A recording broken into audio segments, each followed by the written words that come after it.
প্রধান বৈশিষ্ট্যই হচ্ছে এটা আগাম জাত, অর্থাৎ বীজ রোপণের মোটামুটি 50 দিনের মধ্যে আপনি ফুল পেয়ে যাবে। আর এই জাতটা সারা দেশেই চাষ করা সম্ভব। বাংলাদেশের যে আবহাওয়া যতটুকু আমি জানি যে এটা কিন্তু সারা দেশেই চাষ করা সম্ভব, যে এটা সারা বছরই কিন্তু কম বেশি চাষ করা যায়।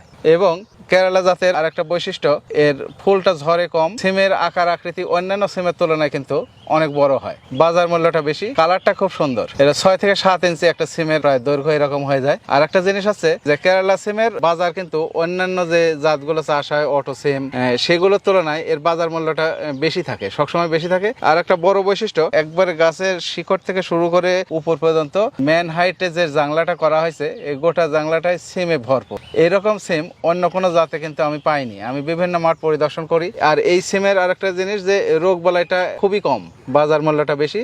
এই সিমের চাষ করে কৃষক সফল হয়েছে। এবং এই আশরাফুল ভাইয়ের যে জমিটা আপনারা দেখতে পাচ্ছেন, এই জমির থেকে কিন্তু বীজও উৎপাদন হয়।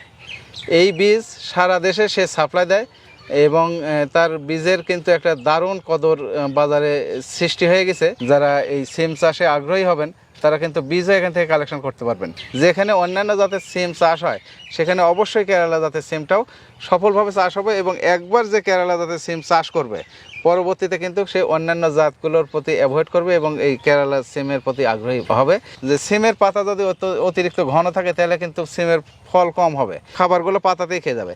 সেক্ষেত্রে রোগাক্রান্ত পাতা বলেন, ঘন পাতা বলেন, এগুলো কিন্তু ছিঁড়ে দিতে হয়। এটা হচ্ছে সিমের একটা প্রযুক্তি। আরেকটা আছে যে যখন সিমের আপনার ডগাগুলো হয় তখন একটার সাথে একটা পেঁচানো থাকে, এগুলো কিন্তু ছাড়াই দিতে হয়। এটা একটা সিমের পরিচর্যা, যে পেঁচ ছড়ানো, এই প্রযুক্তিটা হচ্ছে পেঁচ ছড়ানো প্রযুক্তি।